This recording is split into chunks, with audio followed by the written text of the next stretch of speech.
Gender identity. The world has a completely different viewpoint about gender identity. Sometimes it's such a difficult topic to talk about with our children. Denise Shick is author of My Daddy's Secret, 4 children's books along several others.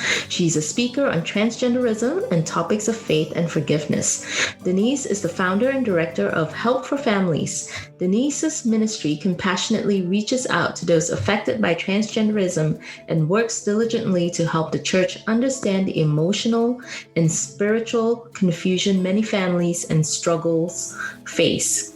Welcome to the Gems of Motherhood, Denise. It's so great to have you on the show. Thank you so much for the invitation. You're welcome. Well, Denise, this is such a hot topic these days, as we were talking prior to recording, especially in today's confusing world. Why do you think it's important for moms and parents to be aware of the issue? And what do you think the society is teaching our children? Well, in simpler times, parents generally would only have to worry if a girl of a family that they knew came home pregnant or something of that nature had occurred. But today we have become immersed in the transgender movement. Mm-hmm. And the fact is that the talk with their children in the beginning of what it is like for a man and a woman to meet, to grow, to love one another, to get married has become much more complicated in today's world. But these are not simple times. Mm-hmm. And in today's culture, some women are men and some men go by being a woman. Right. So the normal hardworking Joe and Mary, I say, the busy parents are just trying to raise their children in a godly home and in a rightful way, but yet they're being faced, the children themselves are being faced in the challenges in the difficult world. Children need a safe place to discuss the LGBT issues and to ask questions that they have on any of the topics, in regards to gender. It's so important for our children in our homes to find a safe place, mm-hmm. to be able to be comfortable, to be able to share their concerns, their questions, or what they're going through or what they're hearing or experiencing in school. Right.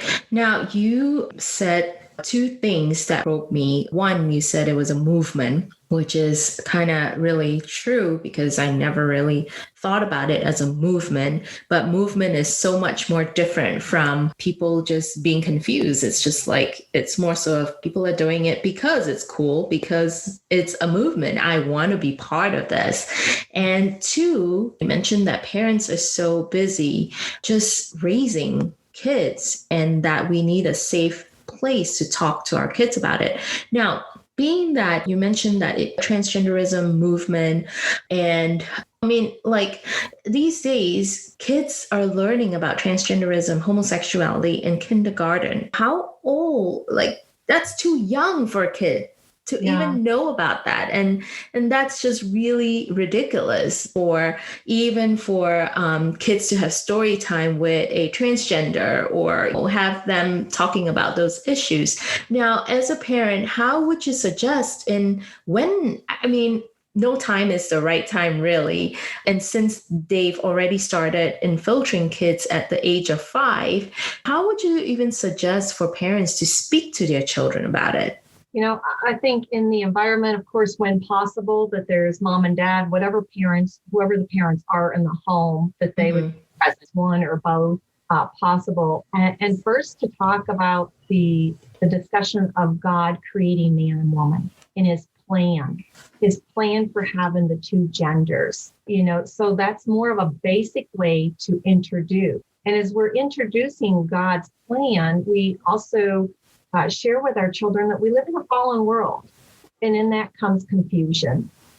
And there is confusion in the world. Obviously, we want to use age-appropriate language, like you were saying with a 5-year-old, versus somebody that's 10 or 12 or 15 years old with this. But to use age-appropriate language with them, and so important for the parent to become educated about.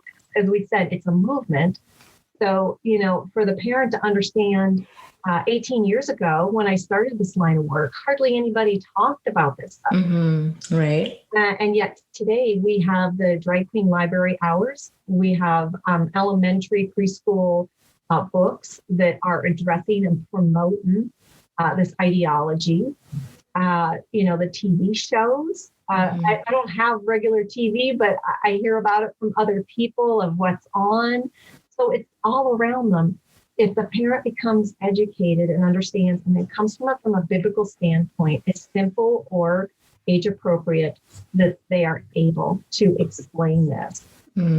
Also, I would like to suggest to the parents out there, there's a marvelous movie that does address this from a Christian perspective. And so if their child is older, preteen or teenage, they may be interested in Googling In His Image, that was released by American Family Studio. Okay. Just not even a year ago. And so that's available free online. And it addresses it from a biblical perspective. So that might help as well to give tools. I would also say to the parents, don't become overwhelmed. Don't feel like you can't do this. Yeah. Because you can. Again, provide that safe environment in the home. And I could go on and on with that. Right. It's so important the child's comfortable with their parents to address these issues. Right. Now, how can we help our children who are confused with gender identity? Yeah.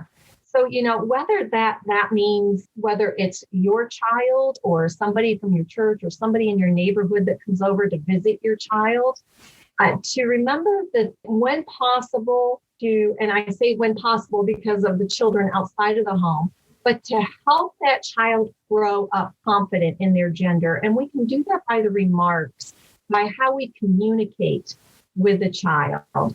You are investing in the child's life, continuing to build in their emotional bank. Now, when somebody says a negative remark to a child, oh, you're a sissy, or, oh, look, you can't do that. Do you realize it takes 10 times more positive remarks to remove that negative that they've received? So it's a lot of work to invest in a child's emotional bank. Practice attentive, not to be too busy for your children, but to spend the quality time with them. The more that you invest in your children, the greater the return will be. If you know or experiencing having a child that's gender confused in your home, to affirm the child in their born gender. Praise them for the qualities that you notice and how God's made them. Or if it's a little boy and he's not feeling real secure, just say, wow, you did a great job at that, honey. To encourage them and to encourage as well parent and mentor friends, the same sex relationships, so that they are, if they're uncomfortable, if this is a girl that's uncomfortable with being with girls, it is being promoted in a positive way. Excuse me. And to promote the environment where the child feels loved and encouraged, especially by the same-sex parent. And if there's, again, not to make fun of the child, if they're experiencing that, be very careful on the remarks. Because honestly, so many times I've heard from individuals where those words have stuck with them for life. If the child is dressing or acting like the opposite gender, I had to go back to affirming them in who God and what God created them in. Practice your listening skills above all, because you will pick up on cues if this is something that's going on. Yes, amen. Now, can you help us understand the worldview that lies behind the huge cultural shifts we're experiencing, and how this is affecting children and parents? Yeah, the world tells us that people are born in the wrong body because of how one feels. So nowadays they're saying that you can't even tell if it's a girl or a boy. Yeah. Like exactly. So we've moved away from science, away from biological fact, and gone with, we'll wait until this child's older and tells us who they are, which again is going to go sometimes with the feelings that they feel about themselves. The promotion of transgenderism occurs anywhere from preschool all the way up through college. And the fact is that we are sending our children or our grandchildren into the institutions that are promoting this very ideology that is going on. Parents are sometimes unaware that their child has actually taken on another identity at school. Through the school protecting this information and not allowing the parents to know. So they're blocking the information to the parents of what is really happening. So parents are really experiencing an all-time high of realizing that they've lost parental rights when it occurs to transgenderism. Children are living in a gender-confused world that creates a child that second-guesses who they are and makes them insecure in who they are. Yeah, that's pretty sad. Now, I mean, we talked a little bit about the school earlier, and the school system is filling our children's minds with all kinds of toxic and false truth, right? They're being taught that their bodies are irrelevant, like what we just kind of spoke about. And how can we help our children understand and not feel pressure to follow what society think it's right to follow this movement? Yeah, well, again, I think this begins in our home, to be able to bring these discussions into the home to that trustworthy level and comfortableness with our children, to also help our children to learn and to know to be compassionate towards those that do feel awkward, and remind them of the fallen world that we live in, and that sometimes people just look for other ways to satisfy a hunger in their soul, in a sense, a hunger in their heart. And while others have been hurt psychologically, physically, emotionally, they are looking for ways to relieve that pain, and sometimes escaping, as a fantasy, becoming somebody else. The person believes that they will be leaving the pain behind them. And so I think that it also helps to bring more truth, again, age appropriate, to the issue and what's really going on with a person. We want them to be compassionate, because there's honestly so much pain in somebody that's looking to escape an identity that it's unreal. Right. I totally agree with having compassion and love people who are having the gender identity issues. I mean, just love people in general, but obviously a little bit more in that area, because obviously something is missing in your life, right? But what would you advise for a parent who, maybe one day their daughter or their son comes home with a friend who is gender confused? What would you advise for the parent to do? And what if that friend turns out to be their best friend? Yeah, and that happens. Especially preteen teenagers, they're very confused about this. So if your child brings home somebody that's identifying or living a different identity in this way, obviously I would hope that the child would give you a heads up to what's happening to help prepare you for this, because sometimes that can take you by surprise if you have not been around this type of environment. To first of all, to extend a friendliness, a welcomeness, that your home is there, just as it is for any other friend. If it's inviting them for dinner, I realize this might make you feel uncomfortable, but we're trying to extend the hand of Jesus to them. Amen. And so that's so important. I would suggest, as you would come to know this child, or even on the first visit, if they're good in math, if they're a musician, whatever gifts that God has really given them, to praise them for that, to build them up, because again, you're building in that child's emotional bank, and you're filling a void when they are looking to feel value, when they feel no value at all. So to affirm, to create relationships. So if this is a teenage boy that brings home, another boy that is, as a woman, possibly the father of the friend or the father of the home that he is going into, might feel comfortable and open just to talk with, to begin to have a relationship with. It's so important for children of all ages, or even adults that are male, that they connect with the same sex adult as well. I can't tell you how many times I've heard from grown men that have said, "I just wanted a hug from my dad."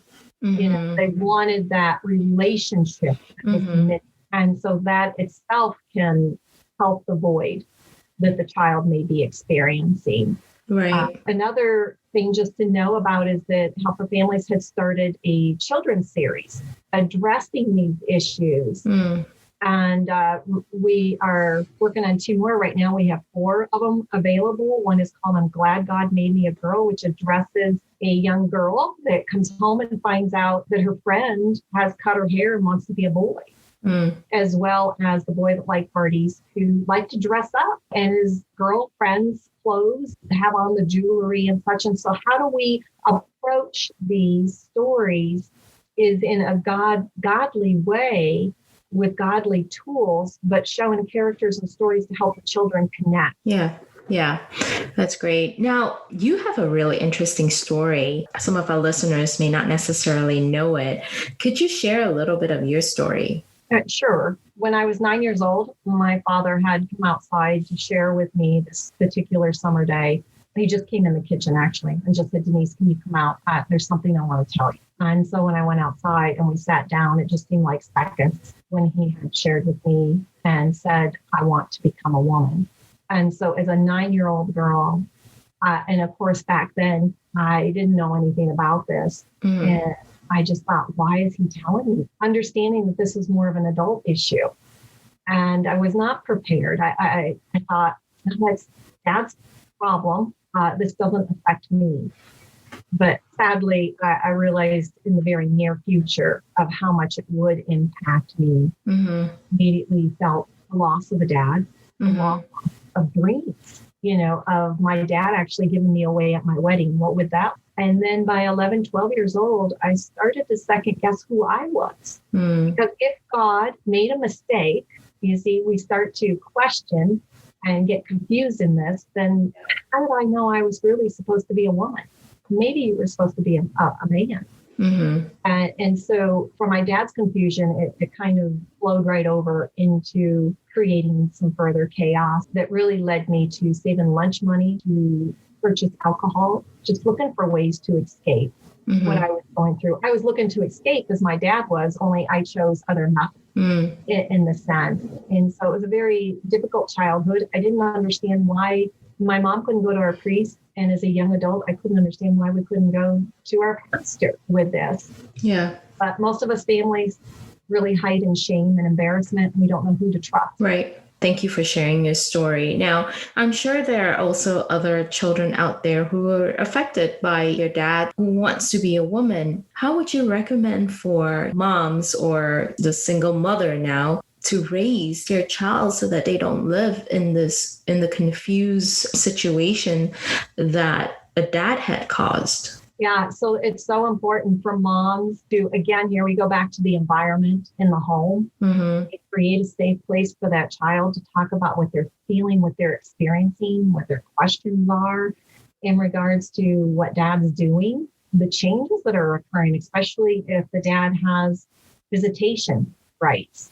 Do you think that dad should have visitation rights? Would that cause more confusion to the child? Yeah, it definitely creates, from those that I hear from, it does create more confusion and more pain that the child endures during time. But in a sense, the dads have a right because they're the parent, or so that the courts see this a lot differently today, again, than what they had years ago, when it was actually recognized as a mental disorder. And dysphoria. And here we are into full acceptance of this. I actually wrote a children's book called When Daddy Leaves to Be a Girl to help parents in that situation or grandparents. And that request came from many, many that said, there's nothing out there to help my child deal with the feeling that they are coping with. But to just have a safe environment, somewhere where they're comfortable, where they can just share, where they can cry. If it's just they have to cry, and that you're just there to support them emotionally.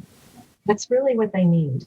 Yeah. If they have a son, I really advise them, if possible, if there is a male family member that can come alongside and kind of take that place of dad. It's not possible just to be another male that he's learning to have that relationship with, to relate with, and where another male can feed into his life in positive way. And the same thing goes for young girls. When I meet girls where their mothers are transitioning and I speak with their dads, for them to have the same offering in the female role as well.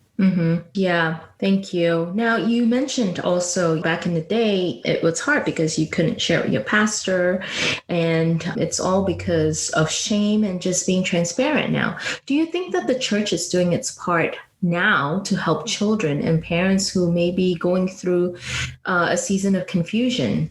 I think the churches have come a ways, obviously, from where they were years back. I think that the topic, anything that's LGBT, is so sensitive and difficult topic for them to navigate through, that maybe sometimes fear enters, But there are churches, there are more churches than what there were even 18 years ago when I started this line of work, that are trying to learn, that have been learning for 18 years behind the scenes, where I've had meetings with pastors, with their leaders, and helping them understand more about the hurricane, the issue itself of our loved one, of what would create somebody to want to lead their life, as well as the circumstances that the families endure.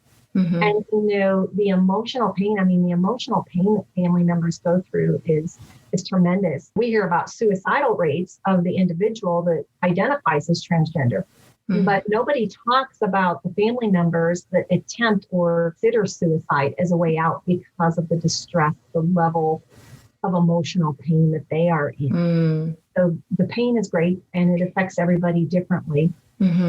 But yes, I'm very encouraged. Every time that I get a call from a church, I thank them for having to pick up that phone and to give me a call. Yes. Yeah, absolutely. I think we need to talk about this topic. The church needs to talk about this topic even more openly so that parents are aware. But what are some actionable tips would you suggest to moms on talking about the topic of gender identity with their children? Schools speak so freely about it. What are some tips would you suggest for moms to talk about? Well, I think one of the tools that they might be able to use in regards to gender, because in the schools, boy wants to be a girl, and then he's trying out for the track team, or as far as this has gone with male to females in the schools, and or to address, first of all, again, affirming your child, who and what God has given them, to build them up, and then to address this,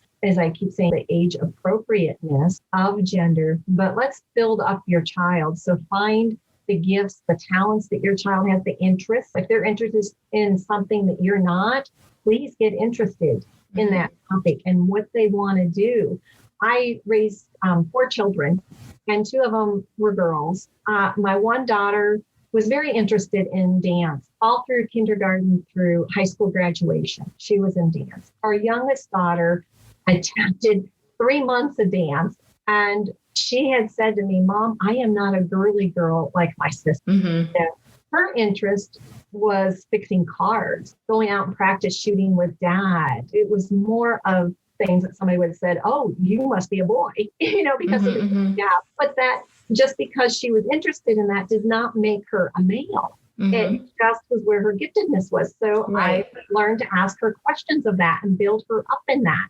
So build your children up through the giftedness that they have, through all that you see in them. I just think that it just goes back to so much of our children, knowing that they are appreciated by us as parents, how specially made they are, and all of what God has given them the abilities to do. Some are tremendous thinkers. Yeah. Wow, that's wonderful. Do you realize, when it comes to occupations with thinkers, did you think about doing this or this? Does anything like that apply to your interests? So it's feeding into our children time and time again. Yeah. It's really having to be very, very intentional about what we talk to them, how we spend our time with them.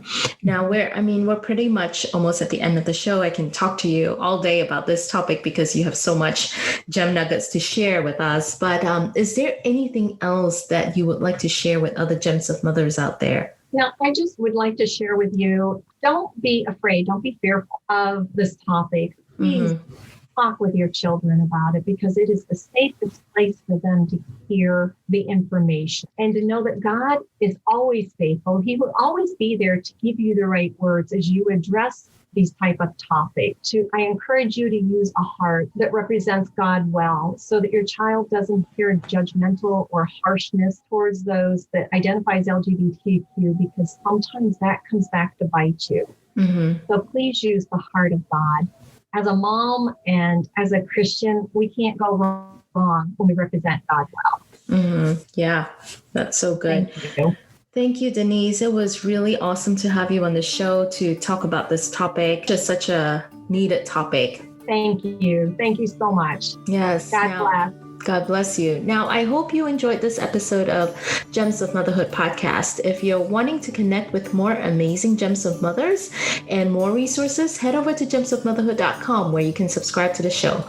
That's where you'll find show notes with actionable tips and any links mentioned by our guests.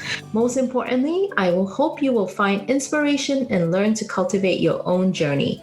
You are loved. You're an incredible gem to God. He knows you intimately. He knows what you're going through, and He knows what you need. Remember, you are fearfully and wonderfully made in Him. Be sure to tune in next week for our next episode.